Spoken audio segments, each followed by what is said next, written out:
Baik, kita awali dari apa itu pengertian struktur hutan.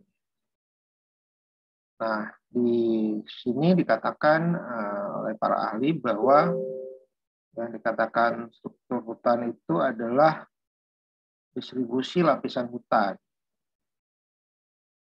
baik secara horizontal maupun secara vertikal. Jadi, di dalam ekosistem hutan itu diisi oleh komunitas yang terdiri atas populasi-populasi. Nah, bagaimana setiap individu itu hadir di dalam hamparan hutan itu adalah struktur hutan. Baik kita lihat dengan melihat distribusi setiap individu per individu secara horizontal, atau dari satu tegakan, satu individu pohon ke individu pohon lain, bagaimana cara tumbuhnya, jarak antar individu itu seperti apa. Nah, distribusi secara horizontal ini adalah bagian dari struktur hutan. Kemudian kita tahu juga bahwa di hutan itu tinggi rendahnya vegetasi atau tumbuh-tumbuhan itu berbeda-beda. Ada yang dalam kondisi biji-bijian yang tersebar di lantai hutan, kemudian tumbuh menjadi semai, anakan baru. Kemudian ada yang sedang berkembang menjadi tumbuhan kecil, tumbuhan remaja, tumbuhan dewasa, dan tumbuhan sangat dewasa atau tumbuhan klimaks. Kemudian ada kelompok tumbuh-tumbuhan yang ukurannya dalam fase dewasa pun tidak besar ukurannya. Misalnya kita lihat kelompok rumput-rumputan. Itu meskipun sudah dewasa usianya, rumput-rumputan itu tidak ada yang besar mencapai ukuran 5 meteran misalnya, atau lebih besar lagi. Kemudian ada kelompok tumbuh-tumbuhan berkayu yang ukurannya juga tidak pernah mencapai ukuran sangat besar. Tidak pernah mencapai ukuran lebih dari 5 meter misalnya, atau lebih dari 7 meter. Tapi dia di bawah itu. Tapi dia tumbuhan berkayu. Nah, tumbuhan tersebut bukan dalam fase perkembangannya, tetapi memang ukuran besar maksimumnya tidak mencapai ukuran sangat besar seperti pohon-pohon yang berkayu besar. Nah, ini dikenal dengan tumbuhan semak. Ya, tumbuhan semak.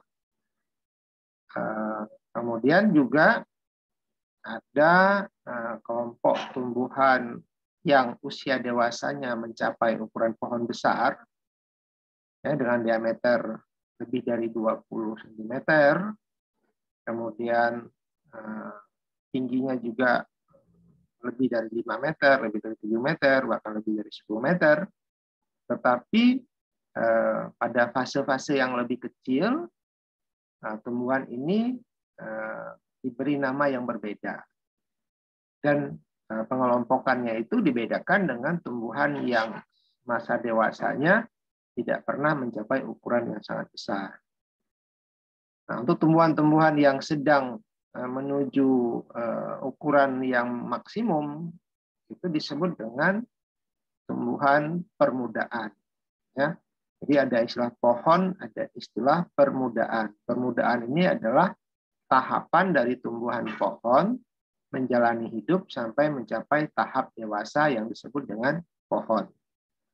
Nah, ukuran ke atas ini, ukuran pertumbuhan dari yang rendah sampai yang sangat tinggi, itu adalah distribusi secara vertikal. Kemudian juga ada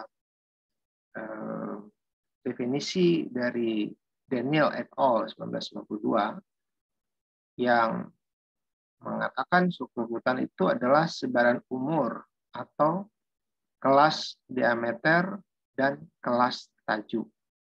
Ya, sebaran umur dan atau kelas diameter dan kelas tajuk.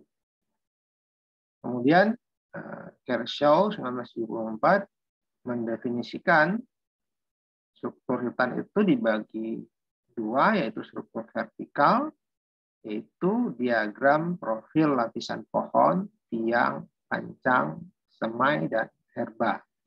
Seperti yang saya ceritakan tadi, bahwa untuk tumbuhan dewasanya mencapai ukuran pohon, ya, itu ada tumbuhan tahap pertumbuhannya yang disebut dengan tiang, pancang, dan semai. Kemudian untuk kategori tumbuhan bawah yang memang tidak pernah besar disebut dengan herba. Bahkan ada satu kelompok lagi yang disebut dengan semak. Dan juga ada kelompok tumbuhan herba, dia tidak berkayu, tapi mencapai ukuran menyerupai semak yang disebut dengan terna. Bukan ternak ya, tapi terna.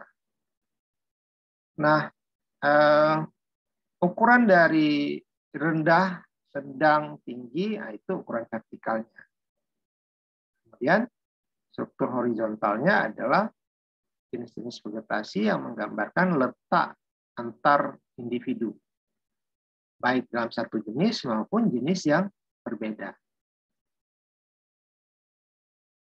Nah, kemudian struktur hutan itu berdasarkan kepada struktur vertikal, maka bisa dikelompokkan menjadi beberapa lapisan. Surya Negara dan Indrawan 2015 dalam buku Ekologi Hutan mengelompokkan stratifikasi hutan itu ada yang disebut dengan stratum A. Stratum A ini adalah lapisan yang paling tinggi dari pepohonan hutan, yang dimulai dari pohon yang tingginya lebih besar sama dengan 30 meter. Itu dikelompokkan sebagai stratum A. Kemudian bisa dilihat lagi bentuk fisiknya, fisiognominya, penampilannya antara satu tajuk atau kanopi dengan kanopi lainnya itu tidak bersambung. Jadi dia jumlahnya di hutan tidak dominan. Kalau dominan dia pasti akan bersambung antara satu tajuk atau kanopi dengan kanopi lainnya. Tapi ini di antara hamparan hutan dengan berbagai jenis tumbuhan pohon yang mendominasi, dia itu menjulang tinggi. Beberapa di antaranya itu menjulang tinggi. Nah, lapisan ini juga sering disebut dengan lapisan emergen. Ya, lapisan emergen. Lapisan yang menjulang tinggi. Dan kanopinya itu tidak tersambung antara satu individu pohon dengan individu pohon yang lain. Kemudian, sifat fisik dari batang pohon ini adalah batang bebas cabangnya itu sangat tinggi. Ya, batang bebas cabangnya sangat tinggi dan lurus. Karena memang dia itu membutuhkan cahaya matahari penuh dalam proses perkembangannya. Sehingga untuk bisa mendapatkan cahaya matahari penuh itu, tumbuhan ini memusatkan pertumbuhannya hanya pertumbuhan pucuk. Ya, sehingga mengabaikan pertumbuhan cabang. Akibatnya apa? Akibatnya tumbuhan ini tidak bercabang. Atau bercabangnya itu setelah dia melampaui tumbuhan lainnya. Nah, karakteristik seperti ini menyebabkan tumbuhan itu bisa tumbuh dengan pohon yang sangat lurus dan tidak bercabang di bagian bawah. Oleh karena itu, jenis-jenis ini merupakan jenis yang sangat diburu, sangat memiliki nilai ekonomi bagi kegiatan-kegiatan yang memanfaatkan hasil hutan kayu. ya, bagi kegiatan-kegiatan yang memanfaatkan hasil hutan kayu. Nah, akibat batang pohon yang tinggi dan lurus, maka tadi batang bebas cabangnya akan tinggi akibat dia memusatkan pertumbuhannya ke pucuk untuk mendapatkan cahaya matahari. Kalau dia bagi pertumbuhannya ke samping dengan cabang-cabang yang ada, maka dia tidak mampu tumbuh dengan cepat mengejar pertumbuhan pohon lainnya. Biasanya untuk tumbuhan-tumbuhan yang menjulang tinggi ini, di tahap awal perkecambahannya, tumbuhan ini membutuhkan naungan. Dia membutuhkan naungan dari pepohonan lainnya, kemudian dia baru bisa berkecambah. Ya. Setelah berkecambah, dalam proses hidupnya, dia tidak membutuhkan naungan lagi. Bahkan dia kemudian berbalik membutuhkan cahaya matahari banyak. Sehingga sifat dari tumbuhan ini adalah sifat yang berubah. Sehingga dalam pengelompokan tumbuhan itu dikelompokkan sebagai tumbuhan yang oportunis. Tumbuhan yang di awal pertumbuhannya memerlukan perlindungan atau naungan, dan pada tahap dewasanya membutuhkan cahaya matahari banyak.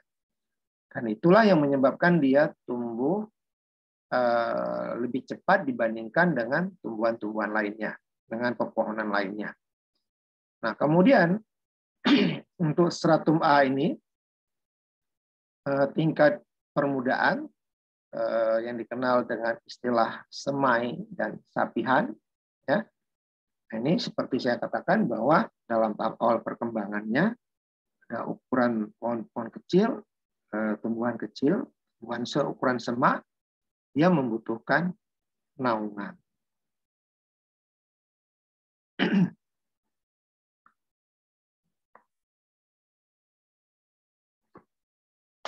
Selanjutnya, ada pepohonan yang berada di bawah stratum A tadi, ya, yang dipisahkan dari ukuran mulai dari 20 sampai 30 meter.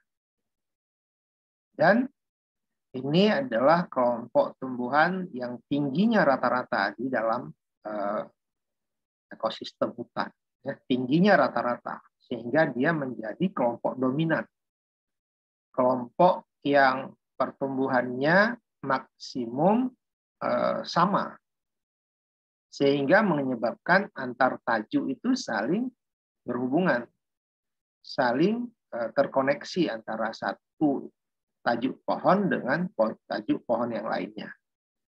Nah, di daerah ini juga sangat disukai oleh hewan-hewan primata, karena hewan-hewan primata itu sangat mudah berpindah dari satu pohon, dari satu kanopi pohon ke kanopi pohon lainnya.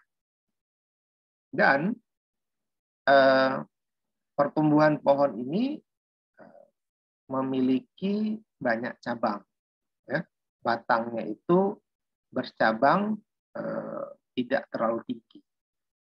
Tidak seperti stratum A yang bercabang di atas pada saat sudah mendapatkan cahaya matahari dan melampaui tumbuhan dengan stratum B ini. Nah, kemudian batang bebas cabangnya juga tidak terlalu tinggi. Ya, batang bebas cabangnya tidak terlalu tinggi. Tumbuhan ini termasuk tumbuhan yang memerlukan cahaya matahari langsung.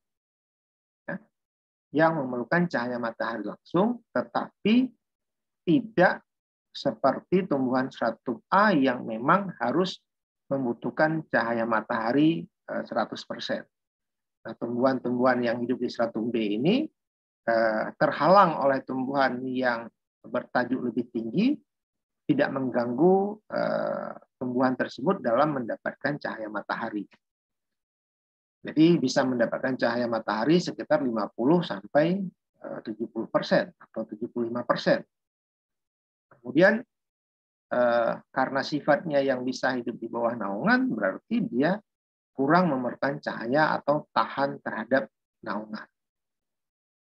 Nah, dalam industri kehutanan, dalam pemanenan hutan, jenis pohon yang stratum B ini bukan pohon unggul dari sisi nilai ekonominya, tapi di bawah yang kategori A tadi. Nah, tetapi jumlah di hutan lebih banyak dia dibandingkan dengan yang stratum A tadi, yang menjulang tinggi. Nah, ini sama juga seperti pada hewan, ya, yang top karnivor itu tidak banyak. Kenapa? Kalau top karnivor itu banyak, maka yang hewan-hewan di bawahnya itu akan dimangsa. Demikian juga kalau top kanopinya itu banyak, maka tumbuhan yang tahan terhadap naungan itu juga akan mengalami gangguan. Nah, kemudian untuk ukuran di bawah 20 meter sampai 4 meter itu dikelompokkan sebagai tumbuhan stratum C. Ya, stratum C, di mana ini sifatnya sama seperti stratum A, tajuknya tidak bersambung. Jadi dia juga bukan merupakan tumbuhan yang dominan. Ya, tumbuhan dewasa yang bukan tumbuhan dominan di dalam komunitas hutan. Pohonnya rendah, kecil, dan banyak cabang yang bisa dimasukkan ke dalam tahap tiang kalau dalam permudaan. Biasanya bisa dimasukkan ke dalam tahap tiang.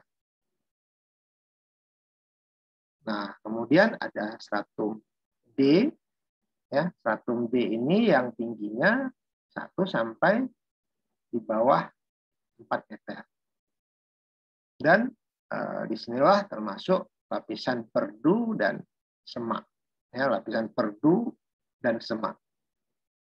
Jadi perdu tumbuhan yang herba tetapi ukurannya agak besar, sedangkan semak itu tumbuhan berkayu yang pertumbuhan maksimalnya itu di bawah 4 meter tingginya. Kemudian lapisan yang paling bawah itu adalah lapisan penutup tanah atau ground cover atau land cover. Ya, lapisan tumbuhan bawah atau penutup tanah yang tingginya dari 0 sampai 1 meter lebih kurang.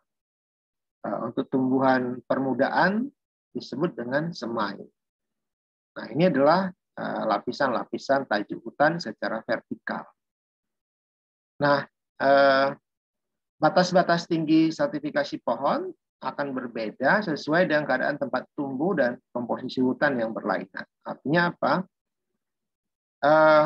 Kondisi lapisan A, B, C, D itu ukuran tingginya disesuaikan dengan kondisi ekologinya. Misal di daerah tropis, penggolongannya seperti yang saya katakan tadi, tingginya misalnya untuk lapisan A itu di atas 30 meter, ya. Tetapi untuk ukuran-ukuran tumbuhan di daerah yang pertumbuhannya terbatas, klasifikasi tingginya bisa berubah. Kita lihat saja misalnya di Waikambas, ya. Di Waikambas ini Lampung, Surya Negara mengklasifikasikan strata A-nya itu di atas 30, strata B 15 sampai 30, strata C 5 sampai 15. Nah, ini bagaimana kita bisa mengklasifikasikan ini? Yang menjadi acuan adalah tumbuhan yang paling atas, yang memiliki kanopi paling atas, kemudian tidak terkoneksi dengan kanopi tumbuhan lain, tidak bersambung, maka tumbuhan tersebut menjadi stratum A. Kemudian kelompok tumbuhan di bawahnya yang kanopinya saling bersambung, maka tumbuhan itu adalah stratum B. Kemudian di bawah stratum B ada tumbuhan-tumbuhan berkayu lainnya yang tidak bersambung kanopinya, itu adalah stratum C. Ya. Kemudian tumbuhan berkayu yang tidak pernah berukuran maksimum, maka itu adalah stratum D, dan tumbuhan yang di bawah 1 meter itu adalah stratum E. Nah, kemudian juga di hutan hujan Guyana, Nigeria, ya, Nigeria. Dan juga di Kalimantan. Richard 1952 mengelompokkan stratum A itu dari lebih besar sama dengan 30 sampai 42 meter tingginya. Stratum B 18 sampai 27 meter, stratum C 8 sampai 14 meter. Dia tidak mengelompokkan di bawahnya itu, ya ini juga tergantung kebutuhan. Mungkin peneliti ini tidak membutuhkan informasi-informasi tentang tumbuhan yang di bawahnya. Tapi di sini dikatakan bahwa stratum A dan B dapat dibedakan dengan jelas dilihat dari tajuk yang tidak bersambung. Ya, seperti yang saya katakan tadi bahwa stratum A itu tajuk tidak bersambung. Stratum B tajuknya bersambung. Stratum C tidak bersambung lagi tapi berada di bawah tajuk yang bersambung tadi. Ya, antara stratum B dan C kadang-kadang juga kurang jelas untuk membedakannya. Karena kadang kita tidak mampu mengenali mana tumbuhan tahap pertumbuhan, mana tumbuhan yang sudah mencapai tahap dewasa, tetapi ukurannya itu di bawah tumbuhan kanopi stratum B. Nah, kemudian ada komunitas hutan itu yang tidak memiliki semua stratum itu, ya, yang tidak memiliki semua stratum itu. Jadi tidak harus sebuah komunitas hutan yang hidup di satu lingkungan ekosistem hutan jadinya yang memiliki yang harus memiliki stratum A, B, dan C semuanya. Ya. Ada kadang-kadang hutan itu hanya memiliki stratum A dan B atau stratum A dan C. Ya, tentu mungkin ada kelompok tumbuhan yang di bawahnya. Ini tergantung kepentingannya. Nah, ini adalah contoh sebuah komunitas hutan. Nah, kondisi seperti ini kita tidak melihat adanya tumbuhan yang menjulang tinggi karena informasi yang diberikannya tidak cukup, ya, tidak cukup. Tidak ada gambaran kondisi yang bisa kita bandingkan apakah tumbuhan yang sebelah kiri ini akan ada temannya lagi di tempat yang lain yang kanopinya lebih tinggi dari tumbuhan yang di sebelah kanan ini. Ya. Nah, sehingga untuk yang kategori seperti ini masih dianggap satu kanopi, satu layer. Ya. Ini masih satu layer. Nah, layernya adalah layer atau lapisan yang kanopinya saling terkoneksi atau disebut dengan lapisan kanopi. Nah, kemudian tumbuhan yang di bawah lapisan tumbuhan besar ini yang tingginya bisa mencapai ukuran di bawah dari cabang pertama dari tumbuhan ini, maka ini disebut dengan lapisan understory. Nah, bahkan ada yang mengelompokkan hanya dua lapisan saja, understory dengan kanopi. Nah, kemudian ini agak lebih jelas, ya, lebih jelas menggambarkan kondisi ekosistem hutan yang terdiri atas komunitas-komunitas pepohonan, di mana kita bisa melihat lapisan paling atas tadi yang kita kenal dengan lapisan stratum A, yang juga disebut dengan emergent trees canopy, ya, yang mana itu yang dari sini, ya, dari sini. Nah, ini dikategorikan tidak bersambung seluruhnya, ya, tidak bersambung seluruhnya. Kemudian yang di bawah dari kanopi ini, nah ini akan sangat padat nantinya di dalam hutan itu akan sangat padat, akan sangat banyak. Nah itu disebut dengan stratum B atau daerah kanopi yang saling berhubungan yang juga disebut dengan lapisan kanopi. Ya. Atau dalam istilah yang lain juga sering disebut large trees of middle layer. Ya. Jadi lapisan kedua dari pepohonan yang besar. Kemudian ini yang nantinya di hutan hujan tropis yang dalam kondisi tidak terganggu, dia paling banyak, ya, dalam kondisi tidak terganggu. Tapi kalau kondisi terganggu habis penebangan, maka tentu tidak akan terlihat lapisan ini dengan jelas. Kemudian lapisan layer C atau stratum C itu adalah pepohonan yang memiliki kanopi di bawah pepohonan dengan kanopi di bagian tengah ini. Ya, jadi pohon-pohon kecil atau tahap pertumbuhan yang masuk ke dalam kategori stratum B, stratum C. Nah, ini juga bisa dilihat bahwa ketinggiannya itu berubah-ubah ya. Kalau ini dikelompokkan mulai dari 5 sampai 10, 15 itu adalah stratum D dan C. Kita di mana bisa kita lihat ini stratum D? Nah, kita lihat saja berarti kalau ada tumbuhan yang kanopi lainnya di bawah layer di bagian paling tinggi ini 15 meter. Nah, misal kalau kita lihat seperti ini ya, di bagian ini kita bisa tarik garis lagi. Di bagian ini kita bisa tarik garis lagi, ya mungkin sekitar 12 meter atau 10 meter, 5 sampai 10, masuklah dia ke kategori stratum B.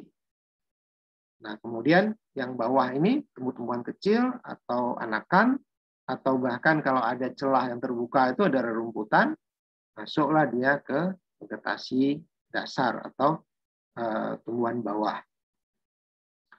Nah, ini gambaran layer yang lain lagi di kondisi hutan yang berbeda, ya, karena ini sangat dipengaruhi oleh posisi letak dari garis khatulistiwa, di mana hutan-hutan yang berada di daerah khatulistiwa tentu akan sangat dinamik, akan sangat beragam dibandingkan dengan hutan-hutan yang berada di subtropis. Ya, layer hutan di subtropis tidak terlihat mungkin yang seperti ini. Nah, ini adalah stratifikasi di hutan hujan tropis, ya, rainforest. Nah, kita bisa melihat ada tumbuhan bawah, ya, kemudian ada lapisan kanopi stratum B yang disebut dengan understory, kemudian lapisan kanopi stratum C yang disebut dengan subkanopi layer. Kemudian ada lapisan kanopi stratum B yang disebut dengan main kanopi, ya, main kanopi, kanopi utama yang berhubungan, yang berkoneksi satu dengan lainnya sehingga lebih rapat, ya. Sedangkan tumbuhan yang muncul satu-satu ke atas ini, inilah yang disebut dengan stratum A atau emergent layers. Nah, ini kita lihat ya, percabangannya muncul di atas main kanopi, sehingga kayu yang di bawahnya ini punya nilai ekonomi yang luar biasa karena tumbuhnya tinggi, besar, kemudian tidak bercabang. Itu yang menyebabkan nilai ekonominya menjadi tinggi. Nah, sementara untuk ukuran tumbuhan di kawasan hutan yang kondisi iklimnya tidak begitu baik, maka lapisannya juga akan berubah lagi, ya, terutama ketinggiannya akan berubah. Sementara penamaan lapisannya tetap, jadi dia tidak berpatokan pada ukuran tinggi semata-mata, tapi lebih kepada sifat karakter fisik dari tumbuhan itu.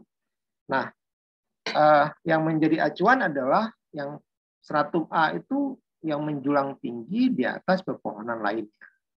Kemudian stratum B itu yang dominan dalam komunitas hutan, biasanya bersambung antara satu kanopi dengan kanopi lainnya. Yang di bawahnya adalah berarti masuk ke stratum C, yang masih kategori tumbuhan berkayu pohon. Kemudian tumbuhan berkayu semak, masuklah dia ke stratum D. Dan kalau ada di bawahnya ini tumbuhan yang ukuran kecil, maka masuklah dia ke dalam stratum E atau penutup tanah. Nah, untuk kawasan-kawasan hutan yang tertutup rapat seperti ini, maka yang bisa tumbuh di sini adalah tumbuhan yang tahan terhadap naungan, yang tidak memerlukan cahaya matahari. Nah, di sini bisa dikelompokkan sifat tumbuhan terhadap kebutuhan cahaya matahari itu, ada yang 100% dia tidak membutuhkan cahaya matahari, yang bisa hidup di bawah naungan. Dia dalam perkembangannya tidak membutuhkan cahaya matahari, bahkan membutuhkan naungan. Ya, ada kelompok tumbuhan yang dalam hidupnya membutuhkan cahaya matahari. Ini adalah kelompok-kelompok yang membutuhkan cahaya matahari. Waktu awal-awal pertumbuhan pun dia membutuhkan cahaya matahari. Kemudian ada kelompok tumbuhan yang seperti ini. Biasanya kelompok yang menjulang tinggi ini, dia di awal pertumbuhannya membutuhkan naungan, kemudian pada saat dia sudah mulai tumbuh, dia membutuhkan cahaya matahari banyak, sehingga dia berusaha melampaui tumbuhan lainnya. Itulah yang menyebabkan dia bisa muncul menjulang tinggi, meninggalkan pepohonan lainnya yang sebelumnya memberikan naungan kepada dia untuk bisa tumbuh. Nah, di sini juga ada pengelompokan kelompok tumbuhan berakar banyer, ya, kelompok tumbuhan berakar banyer. Tetapi ini tentu akan overlap dengan emergen ini, akan overlap dengan emergen. Jadi dia bukan stratum dari komunitas hutan. Nah, ini kondisinya beda lagi, ya. Kondisinya beda lagi. Nah, ini juga bisa kita lihat ada pepohonan yang menjulang tinggi, tidak terkoneksi, tidak dominan. Nah, inilah yang disebut dengan emergen, ya, emergen atau lapisan A. Kemudian ini yang dominan, ini yang bagian ini yang dominan disebut dengan lapisan B atau main canopy. Nah, kemudian di bawah main canopy ini ada under canopy, adalah layer C atau lapisan C. Kemudian di bawah itu ada layer D. Kemudian ada vegetasi bawah atau tumbuhan penutup tanah. Nah, kemudian ada sifat-sifat pohon yang memiliki akar banyer, ada yang tidak memiliki akar banyer. Ada tumbuhan lainnya yang hidup berdampingan atau berinteraksi dengan tumbuhan pepohonan lainnya, misalnya ada hidup liana, tapi dia tidak dikelompokkan menjadi lapisan-lapisan secara vertikal. Nah, ini gambaran yang lainnya tentang pengelompokan lapisan hutan yang kita bisa lihat bahwa tingginya bervariasi, ya. Jadi tidak semata-mata acuan kepada tinggi, lebih acuannya kepada sifat fisik dari kanopi ini. Sifat fisik dari kanopi.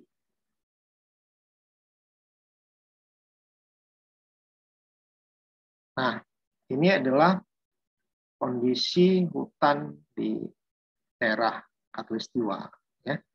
Kondisi hutan di daerah Khatulistiwa. Kita lihat pada gambar di atas, ini tidak terlihat adanya pohon-pohon yang menjulang tinggi.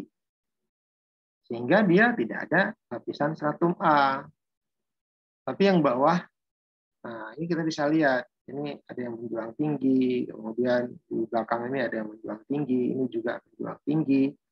Maka ini adalah stratum A atau emergent layer, dan ini adalah stratum B atau main canopy atau layer canopy. Nah, kondisi seperti ini juga terlihat sama tingginya. Ya, jika tidak ada yang menjulang tinggi di atas kanopi ini, maka tidak ada stratum A. Nah, kalau pandangan dari bawah kita tidak bisa lihat, ya. Tidak bisa lihat kalau pandangan dari bawah seperti ini, kecuali memang kita mengukur tingginya, ya, mengukur tinggi. Nah, salah satu kesulitan mengukur tinggi di kawasan hutan yang padat adalah kita tidak bisa melihat top kanopinya. Pucuknya tidak bisa kita lihat karena tertutup oleh tumbuhan lainnya. Alat apapun yang kita gunakan, akhirnya kita hanya memprediksi di mana posisi top kanopinya untuk kita bidik dan kita ukur tinggi totalnya. Yang lebih mudah kita ukur adalah tinggi bebas cabang. Ya, tinggi bebas cabangnya.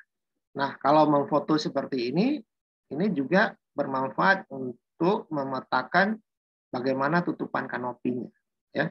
Tutupan kanopinya itu kalau ini adalah 100%, kemudian yang tertutup itu seperti ini, kira-kira ini berapa persen tutupannya? Berapa persen? Halo? 90, 80. Ya, artinya tutupannya mendekati 100% ya. Apakah 80, apakah 90, yang jelas tidak mungkin 50. Ya, jadi tinggal kita memprediksi saja kira-kira ini berapa bagiannya kosong. Nah, ini salah satu teknik untuk menghitung tutupan kanopi yang bisa digunakan sebagai nilai dominansi. Ya, sebagai nilai dominansi. Selain nilai dominansi juga bisa diukur dari penampang batang atau yang disebut dengan luas bidang dasar. Nah, ini struktur hutan yang lainnya, kita bisa melihat begitu padatnya bagian tumbuhan bawah, tentu ini pasti ada kelompok stratum E dan D, ya, stratum E dan D. Kemudian juga kemungkinan ada stratum A, ya, kemungkinan ada stratum A. Tinggal kita pembuktian saja apakah kanopinya itu berada di atas kanopi lainnya atau tidak. Nanti kita bisa pantau dari percabangan yang bawahnya itu apakah di atas kanopi lain atau sejajar dengan kanopi lain, ya, atau sejajar dengan cabang pohon dari tumbuhan lain. Kalau di atas kanopi pepohonan lain itu pasti tumbuhannya adalah lapisan A. Kenapa? Karena dia tidak akan bercabang sebelum mendapatkan cahaya matahari. Nah, ini kondisi lainnya. Nah, kemudian ini ada pohon yang tumbang, ya. Di bawah pohon tumbang ini, apa fenomena yang bisa dilihat dibandingkan dengan gambar satu lagi? Apa fenomena yang bisa dilihat yang berbeda? Ini yang tutupan kanopinya rapat, ini kemudian ada yang tumbang, apa yang terjadi perbedaannya? Bapak, gambarnya belum jalan, Pak. Kenapa? Gambarnya masih gambar sebelumnya, Pak. Oh, ini udah jalan? Maksud saya gambarnya, oh sudah, Pak. Ya, sudah jalan kan? Mungkin jaringan tadi. Nah, apa perbedaan gambar yang atas dan gambar yang bawah? Kalau yang di atas pohonnya agak lebih besar kayak gitu, Pak. Kalau yang di bawah lebih kecil-kecil kayak gitu batangnya. Ya. Kenapa bisa terjadi seperti ini?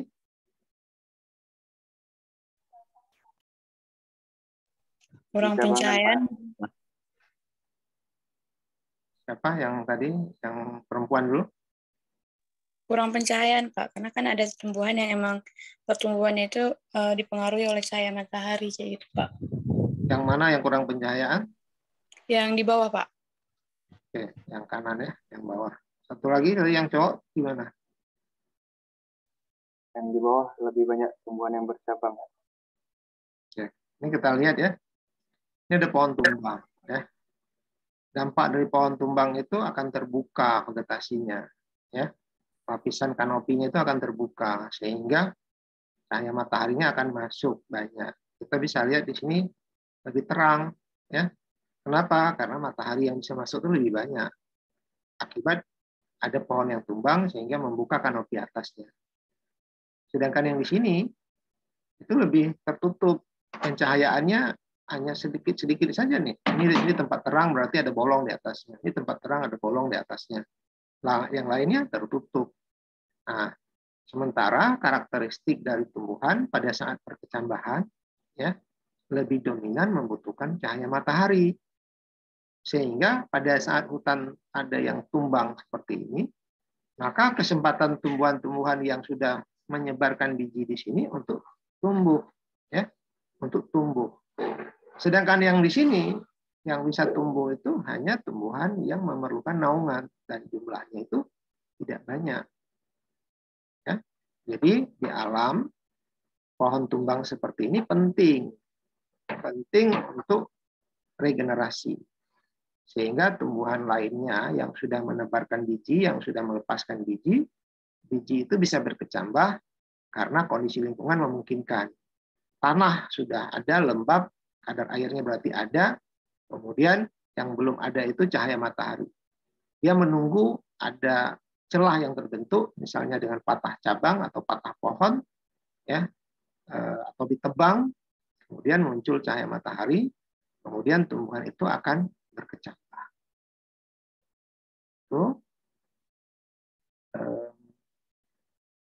Kemudian berikutnya,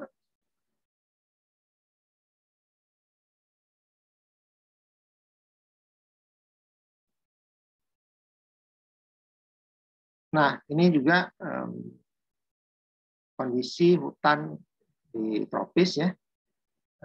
Tentu kita bisa lihat perbedaan gambar yang pertama, yang ini ada pepohonan besar, kemudian ada tumbuh-tumbuhan yang kecil. Tentu ini lebih dinamis ya, lebih beragam. Tumbuhan bawah lapisannya juga akan lebih beragam. Sedangkan yang satunya lagi, ini kita lihat kanopinya tertutup rapat ya.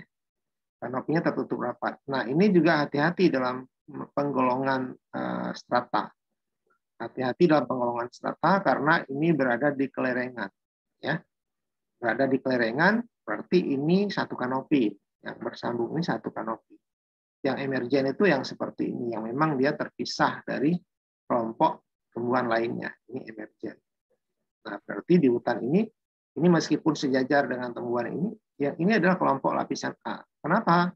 Karena dia tidak sejajar dengan lapisan kanopi di kelompok tumbuhan yang lainnya. Kenapa ini kemudian sejajar dengan ini? Karena ini ada kelerengan. Ya. Ini tumbuhnya di kelerengan, di pegunungan ini yang lerengnya terus dari sini terus naik, sehingga kalau diukur panjangnya ya harus dari posisi yang sama, kalau diukur tingginya harus dari posisi yang sama, sehingga kita bisa lihat ini adalah struktur kanopi yang satu layer, ya, struktur kanopi yang satu layer, sementara yang menjulang tinggi seperti ini adalah yang emergennya atau lapisan A. Nah, ini lapisan-lapisan berikutnya yang memberikan dampak kepada kehadiran hewan. Hewan juga punya relung yang berbeda-beda, ya, punya relung yang berbeda-beda sesuai dengan kebutuhannya, sehingga layer-layer ini, lapisan-lapisan ini menyebabkan hadirnya berbagai spesies yang berbeda sesuai dengan kebutuhan masing-masing. Nah, untuk burung elang dan burung rangkong, dia akan bermain di top kanopi seperti ini, ya, akan bermain di top kanopi. Nah, jadi dia juga bisa kita identifikasi jenis-jenis hewan yang hadir di tempat ini adalah sesuai dengan kondisi lapisan hutan itu. Nah, kalau ini adalah di top kanopi, ini memanfaatkan top kanopi dan dominannya adalah di main kanopi, ya, di main kanopi. Kemudian tupai jarang main di lapisan atas karena dia butuhnya buah. Buah itu ya beradanya bukan di bagian top kanopinya, ya, tapi di antara pepohonan ini. Jadi di lapisan perbatasan lapisan C dan lapisan B.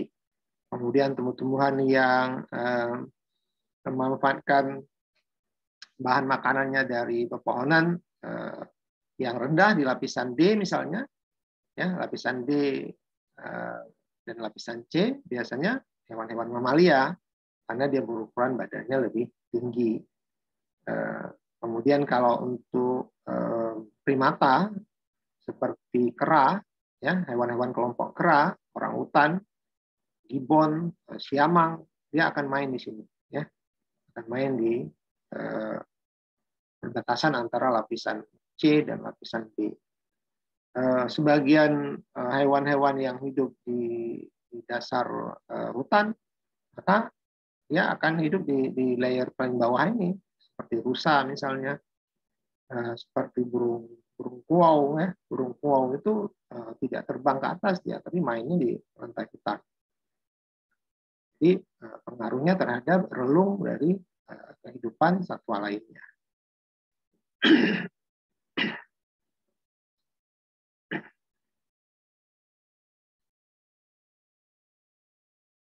Nah, berikutnya untuk membuat profil arsitektur pohon. Ini latar belakangnya adalah karena layer atau lapisan hutan itu dihuni oleh ekosistem yang sangat dinamis, ya. Ekosistem yang sangat dinamis itu. Kemudian juga kondisi lingkungan itu dipengaruhi oleh iklim, ya, oleh iklim, sehingga sebenarnya secara faktor lingkungan satu hamparan itu kondisi lingkungannya sama, tapi kemudian kebutuhan individu itu berbeda-beda, terbentuklah komposisi ekosistem itu yang beragam. Kita lihat contohnya di Indonesia yang memiliki hutan hujan tropis karena berada di daerah khatulistiwa, sering turun hujan, ya, sehingga disebut hutan hujan tropika. Kemudian penyusunnya itu beragam, tetapi punya penciri, ya, punya penciri sebagai daerah hutan hujan tropis. Pencirinya tumbuhannya berbagai lapisan. Ada tumbuhan yang paling tinggi, ada tumbuhan menengah, dan ada tumbuhan paling bawah. Kemudian kondisi kelembabannya rendah, ya. Dan ini juga dipengaruhi oleh ketinggian dari permukaan laut. Kemudian kita ingin melihat interaksi antar layer tadi, antar lapisan tadi. Bagaimana interaksi satu dengan lainnya? Apakah itu saling mendukung, saling merugikan, atau seperti apa, itu yang ingin dilihat. Nah, kesuburan tanah juga meskipun dalam satu hamparan ekosistem, ya, kita tidak serta-merta bisa mengatakan kesuburannya itu sama. Kenapa? Karena kesuburan itu juga dipengaruhi oleh pembentukan pembentukan tanah itu sendiri, ya. Kapan daerah itu ditumbuhi oleh tumbuhan? Apakah usianya sama? Nah, kalau usianya sama, mungkin mereka akan memiliki tingkat kesuburan yang sama, ya. Tapi kalau dibentuk pada masa yang berbeda, tentu ini juga akan mempengaruhi. Kemudian dasar dari kondisi tanah sebelumnya juga berbeda-beda, meskipun tanah itu secara umum dikelompokkan menjadi 3 golongan, ya, tanah liat, tanah lempung, tanah berpasir. Yang lainnya yang banyak adalah kombinasi ketiganya, ya. Nah, jenis tanah itu mempengaruhi tingkat kesuburan. Ada yang rendah kesuburannya. Kita bisa identifikasi misalnya tanah yang rendah kesuburannya adalah partikel lempung yang bermuatan negatifnya rendah, ya, seperti kaolinet dan piliet. Nah, kemudian kondisi tanah yang asam. Kondisi tanah yang asam itu juga dipengaruhi oleh kandungan yang ada di tanah itu. Banyak besi, banyak aluminium, ya, sehingga tumbuhan tidak bisa tumbuh dengan keanekaragaman yang tinggi. Kenapa? Hanya sedikit tumbuhan yang mampu beradaptasi dengan kondisi tanah yang asam.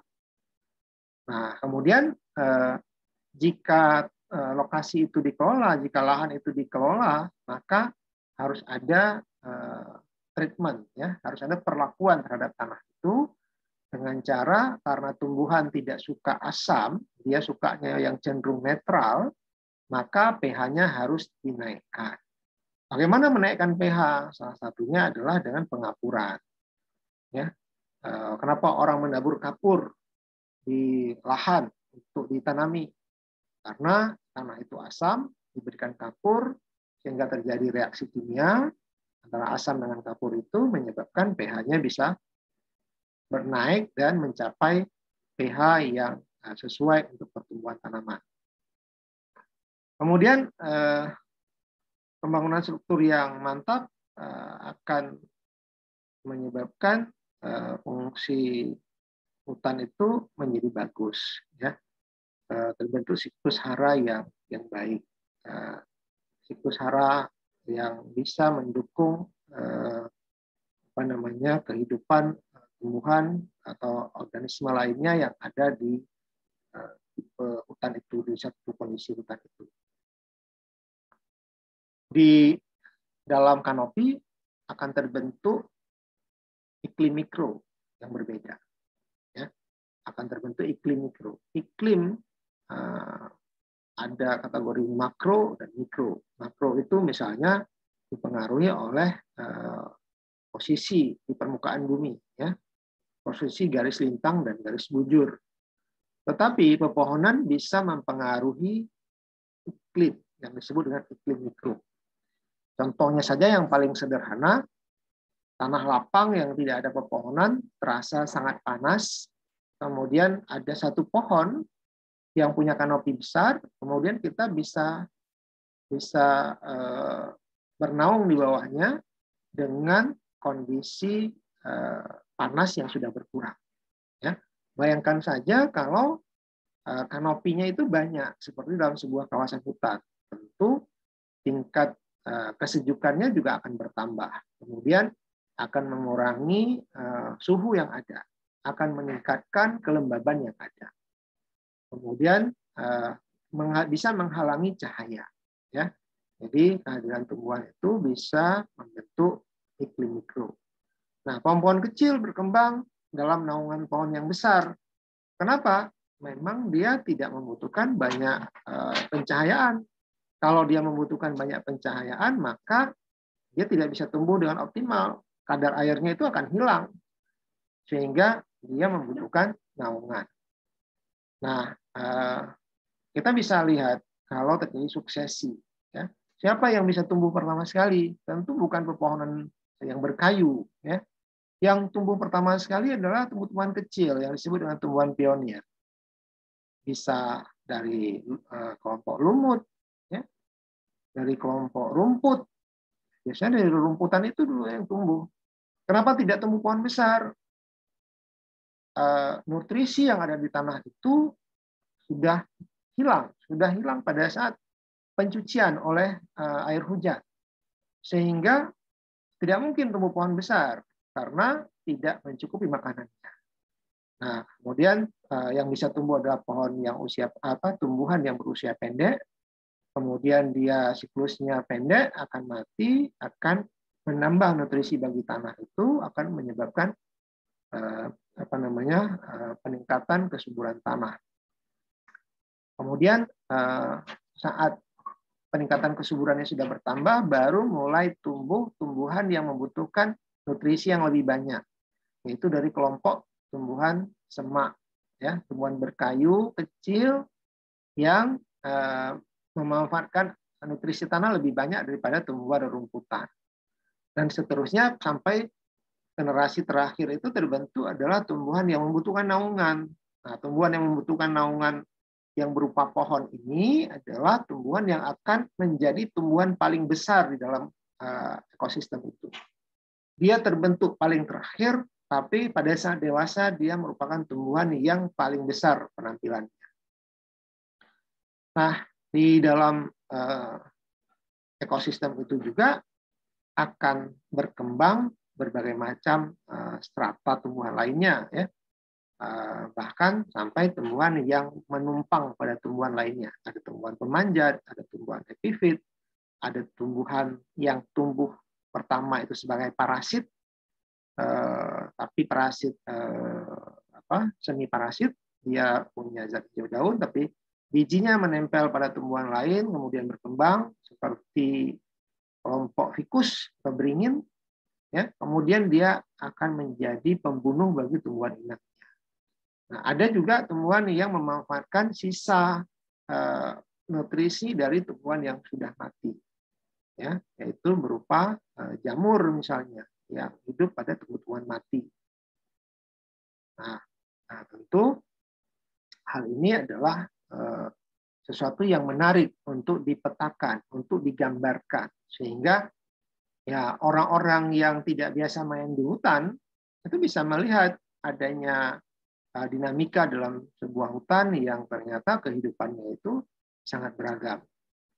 Ya, di sini kita bisa lihat bahwa pohon dan banyak tumbuhan berakar menyerap unsur hara dan air pada tanah. Ya. Kemudian terbentuk tumbuhan yang akarnya terbentuk akar papan dan akar banir. Kenapa ini bisa terbentuk? Nah, kita bisa lihat bahwa tumbuhan yang hidup dengan batang yang besar, menjulang tinggi, kemudian di atasnya, di pucuknya itu memiliki percabangan yang besar, tentu dia akan diterpa oleh angin yang lebih kencang. Ya, tumbuh-tumbuhan emergen itu seluruhnya atau hampir seluruhnya memiliki akar banir. Kenapa? Dia yang pertama sekali dihantam oleh angin dan tidak tidak dikurangi hantamannya oleh tumbuhan lainnya karena dia menjulang tinggi. Nah, karena dia menjulang tinggi kayak gitu, pasti dia mendapatkan hempasan angin yang lebih kuat. Maka pondasinya harus lebih kuat. Apa strategi yang dibangun oleh tumbuhan itu? Akarnya itu diperbesar menjadi akar banir, akar papan, akar lutut yang memiliki kuda-kuda yang lebih kuat, sehingga dia akan lebih kokoh dibandingkan dengan tumbuhan yang kanopi lapisan B. Kemudian ada tumbuhan juga yang hijau sepanjang tahun, ya. Tetapi ada masa pergantian daun. Nah, ada tumbuhan yang masa pergantian daun itu luruh semuanya. Ada yang tidak luruh semuanya, gugur secara perlahan-lahan sehingga dia tidak pernah terlihat tumbuhan yang gugur daun total, gitu ya, seperti di daerah subtropis misalnya. Nah, tipe-tipe seperti itu juga kemudian mempengaruhi iklim dan dipengaruhi oleh iklim. Ya, mempengaruhi iklim dan dipengaruhi oleh iklim. Di tempat kita, karena kita tidak ada musim yang sangat ekstrim, kita punyanya musim kemarau. Maka biasanya terjadi pergantian daun. Itu adalah di puncak musim kemarau. Ya, sebagian daun lama itu luruh, kemudian segera ditukar dengan daun baru. Hanya beberapa jenis saja yang merontokkan daunnya sampai habis, kemudian berbunga, kemudian baru muncul daun baru. Ya. Nah, ini kemudian juga dikelompokkan menjadi kelompok-kelompok hutan yang dipengaruhi oleh iklim, yang dipengaruhi oleh tempat tumbuh, ketinggian dari permukaan laut misalnya.